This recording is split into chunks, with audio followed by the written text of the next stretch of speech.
Start recording करते हैं और आज की क्लास में आते हैं। शुरू हो जा भाई। नमस्कार साथियों, शिक्षा शास्त्र की एक और क्लास में स्वागत करते हैं। जैसा हमने बताया था, उसके पहले अपना प्रचार कर देते हैं कि चैनल को सभी लोग लाइक सब्सक्राइब शेयर करें, क्योंकि इस पर शिक्षा शास्त्र विषय से जुड़ा टॉपिक रेगुलर अपडेट होता है। तो लास्ट क्लास में हमने क्या किया था कि फिलोसफी, जो एजुकेशनल फिलोसफी हम लोग पढ़ते हैं, तो उसके सभी जो 5 आपको पढ़ाया गया था उसका कंपैरेटिव एनालिसिस किया था, और उसी में हमने थोड़ा सा हिंट दिया था कि आपको हम पर्सनालिटी पढ़ाएंगे। तो आज उसी की क्लास शुरू करते हैं पर्सनालिटी पे। तो सबसे पहले हम आते हैं इसकी मीनिंग पे, जो समझना है कि एक्चुअली में पर्सनालिटी का मीनिंग क्या होता है। तो अगर हम इसके हिंदी वर्जन में कहें तो हम व्यक्तित्व कहते हैं, ठीक है। जैसे यहाँ देखो, व्यक्तित्व और पर्सनालिटी का हिंदू अनुवाद है। और जो कि उत्पत्ति, आपको ये ध्यान देना है कि ये पार्सोना शब्द को याद रखना है। पार्सोना शब्द से हुई है, जिसकी जो मीनिंग ली जाती है किसी प्रकार के मुखौटे या चेहरे के आवरण से ली जाती है। तो ये जो डिफिनेशन इसकी आती है कि मुखौटे या चेहरे से लिया जाता है, ये आया कहाँ से? तो एक्चुअली में जो प्राचीन यूनान में नाटकों में, जैसे हमारे यहाँ, उतना दूर मत जाओ, यूनान को छोड़ो, हम लोग रामलीला की बात करते हैं हमारे यहाँ, हमारे अपने कल्चरल फेस्ट में। तो क्या होता है कि एक ही कैरेक्टर मल्टीपल रोल प्ले करता है, ठीक है। जैसे कई बार होता है कि अगर उनके पास पर्सन्स की कमी है, तो क्या होता है कि अगर सामने सामने रोल नहीं है सेम टाइम पे, तो एक ही इंसान, पता चला कि अभी अंगद बना है, अभी हनुमान बना है, और वही थोड़ी देर बाद विभीषण बन जाता है।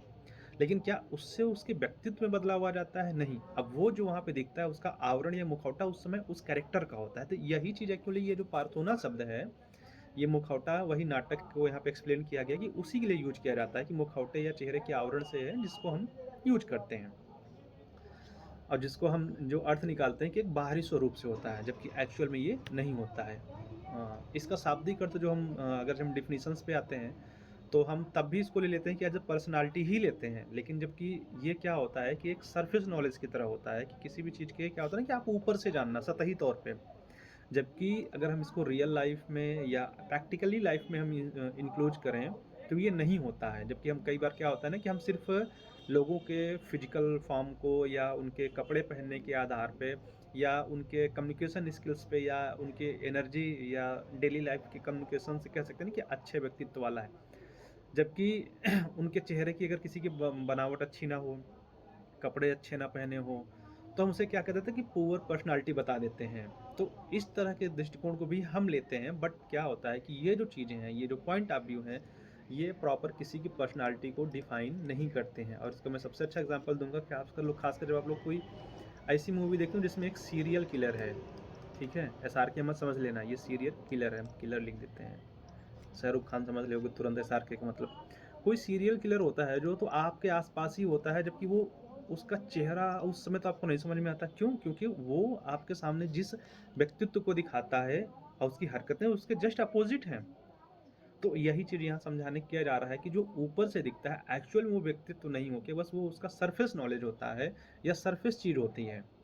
इसको डिटेल में समझने के लिए चलो हम आगे आते हैं, इसकी ये इंग्लिश वर्जन को छोड़ो, हम परिभाषा पे आते हैं। तो व्यवहारवाद के जो संस्थापक हैं वाटसन, इनकी थ्योरी आप लोग बाद में पढ़ेंगे। तो इन्होंने सतही दृष्टिकोण पे एक्सप्लेन किया था अपने ग्रंथ बिहेवियरिज्म में। तो इन्होंने जो अपनी परिभाषा दी, इनकी सबसे पूरी थी, पर वो बाद में वो फेल हो जाती है। तो उन्होंने कहा कि व्यक्तित्व उन समस्त गतिविधियों का कुल योग है, यानी जितनी भी वो एक्टिविटीज़ करता है, उन सब का वो सम है, ठीक है? जिसे हम जोड़ते हैं, जिनकी विश्वसनीय जानकारी प्राप्त करने के लिए एक लंबी अवधि तक अवलोकन किया जाता है। यानी अगर हम उसकी ट्रस्टेड जानकारी चाहते हैं, तो हमें एक लंबे समय तक किसी का अवलोकन करना रहता है। उस समय तो ये परिभाषा चली, बाद में रिजेक्ट हो गई, उतनी अच्छी नहीं मानी जाए। फिर आते हैं आलपोर्ट साहब, और इनकी भी एक आप पर्सनैलिटी की थ्योरी पढ़ेंगे। इन्होंने क्या किया, ये जो पार्सोना और व्यक्तित्व जैसी अवधारणाओं की जितनी भी परिभाषा दी गई है, तो जो बुक आप पढ़ेंगे थोड़ा-सा उनमें कन्फ्यूजन मिलता है। कुछ लोग कहते हैं कि इन्होंने 50 परिभाषाओं की सूची तैयार की, जबकि कुछ लोग कहते हैं कि इन्होंने 49 परिभाषाओं की सूची तैयार करके 50वां जो परिभाषा दी स्वयं की थी। तो उनमें सारी परिभाषाएँ थी, छोटी-बड़ी से लेके सारी परिभाषाएँ। बट जब इन्होंने डिफाइन किया पर्सनालिटी को, तो उन्होंने अपने तरीके से कहा, जिसमें उन्होंने कहा कि जो पर्सनालिटी होती है व्यक्ति के अंदर, उन मनोशारीरिक प्रणालियों का एक गत्यात्मक संगठन होता है, जो पर्यावरण के साथ उसका अद्वितीय संयोजन को निर्धारित करता है या दिखाता है। और यहाँ पे पहले जो उनकी पुरानी परिभाषा जब आप लोग पढ़ेंगे, तो यहाँ अद्वितीय नहीं, अनूठा शब्द यूज किया गया था। बाद में इन्होंने अपने शब्द, उस चीज़ को भी बदला था। तो एक इन शॉर्ट कहा जाए कि जो उनकी पर्सनालिटी की डिफिनीशन निकल के आती है, यानी व्यक्तित्व की, तो वो हर पॉइंट को कवर कर लेती है। मनोशारीरिक का मतलब ये होता है यहाँ पे, कि किसी प्राणी के मानसिक, जो दिखता है मेंटली और शारीरिक रूप से भी। मतलब कोई एस्पेक्ट ये छोड़ना नहीं चाह रहे थे। और ये जो इसका पूरा सिस्टम है उसका क्या है, एक ऑर्गेनाइजेशन होता है जिसके साथ वो क्या करता है, किसी भी इन्वायरमेंट में एडजस्ट होता है, उसी के अकॉर्डिंग इन्होंने पर्सनालिटी को डिफाइन किया। ठीक, ये अपना देख लेना इंग्लिश वालों के लिए। अब इसको हम एक्सप्लेन करने लगेंगे तो टाइम लगेगा। अब इसकी हम थोड़ी सी डिफिनीशंस आपको विशेषताएं बता देते हैं। तो पर्सनालिटी की सबसे पहली बात आती है यूनिकनेस। सबकी पर्सनालिटी अलग अलग होती है। इवन सिमिलर आप लोगों ने इंटेलिजेंसी में मैंने आप लोगों को बताया था कि एक चीज़ होता है कि जुड़वा बच्चों की भी आईक्यू सेम नहीं हो सकते हैं, भले वो जुड़वा हो। कुछ ना कुछ इंडिविजुअल डिफरेंस, एक चैप्टर पढ़ाया होगा आईडी के नाम से, आईडीवी, इंडिविजुअल डिफरेंस। तो उसमें क्या होता है कि जुड़वा बच्चे भी सेम नहीं हो सकते। उसी तरह यहाँ पे भी बात आती है कि कोई भी पर्सन, इवन ट्विंस भी हैं, तब भी उनकी पर्सनालिटी में कुछ डिफरेंस होगा, कुछ न कुछ यूनिकता उसमें रहेगी। इवन आपकी किसी की थॉट प्रोसेस भी मैच करेगी, बट 100% कभी नहीं मैच करेगी, कुछ ना कुछ डिफरेंट आ जाएगा। दूसरी चीज़ ये होती है, अब देखो ये जो मैंने यहाँ पे एक्सप्लेन किया है विशेषताएं हैं, ये आलपोर्ट की ही थ्योरी के पार्ट्स हैं। जो भी हमने आलपोर्ट की डिफिनीशंस ली थी उन्हीं की। फिर आती है कि उन्होंने कहा कि प्रत्येक व्यक्तित्व गतिशील होता है, विशिष्टता होती है जो उसको अलग बनाती है, और साथ में क्या होता है, व्यक्तित्व गतिशील होता है। गतिशील होने का मतलब यहाँ पे क्या है कि समय और अनुभव, वातावरण के साथ वो बदलता रहता है, वो हमेशा एक सा नहीं रहता है। कुछ चीज़ें उसमें फिक्स होती हैं, जैसे उसका हो सकता है ईगो कह सकते हो, या उसका हॉनेस्टी पॉलिसी हो सकती है, या कह सकते हो कि डिसीजन लेने की क्षमता उसकी हो सकती है, कुछ भी हो सकता है। कुछ चीज़ें तो उसमें देखो रहेंगी कि वो पूरी तरह से, लेकिन चीज़ें समय के साथ चेंज हो गई। ऑर्गेनाइजेशन का मतलब क्या होता है कि उसमें कई चीज़ों का संगठन होगा, सिर्फ अकेला नहीं होगा। इसमें क्या होगा, उसके फिजिकल हो गया, मेंटल हो गया, इमोशनल हो गया, सोशल क्वालिटीज़ हो गया, उन सभी को वो क्या होता है, संगठित रखता है। स्थिरता, स्थिरता का मतलब क्या होता है, अच्छा वहाँ नहीं दिखा है। तो जैसे मैंने कहा ना कि अभी थोड़ी देर पहले कि उसमें सारी चीज़ें नहीं बदलेंगी, बदलाव तो होता है, देखो क्लियर बात है, पर सारी चीज़ें नहीं बदलती, कुछ चीज़ें फिक्स भी रहेंगी ना। अगर हर समय आप में बदलते रह जाएगा तो आप लोग क्या कहेंगे कि भैया ये बिन पेंदी के लोटा है। जैसे हमारे बाहर लोग गांव में कहते हैं ना कि अरे ये तो दाल चावल वाले हैं, जैसे दाल चावल मिले उधर ही भाग गई हैं। तो उससे होता है। फिर डेवलपमेंट क्या होता है कि जो व्यक्तित्व का आपका विकास होता है वो कैसे होता है, वंशानुक्रम, वातावरण की परस्पर प्रक्रिया के होता है। यानी इन्वायरमेंट भी होना चाहिए और हेरिडिटी भी होना चाहिए। और ये चीज़ मैंने बताया कि ये सेम चीज़ फॉलो करता है आपके बुद्धि के विकास में। बुद्धि के, अगर याद हो, निर्धारक तत्व मैंने पढ़ाया है क्लास, बुद्धि के निर्धारक तत्व ऐसे टाइटल होगा। उसमें मैंने बताया था कि हेरिडिटी कितनी ज़रूरी है और इन्वायरमेंट कैसे ज़रूरी है।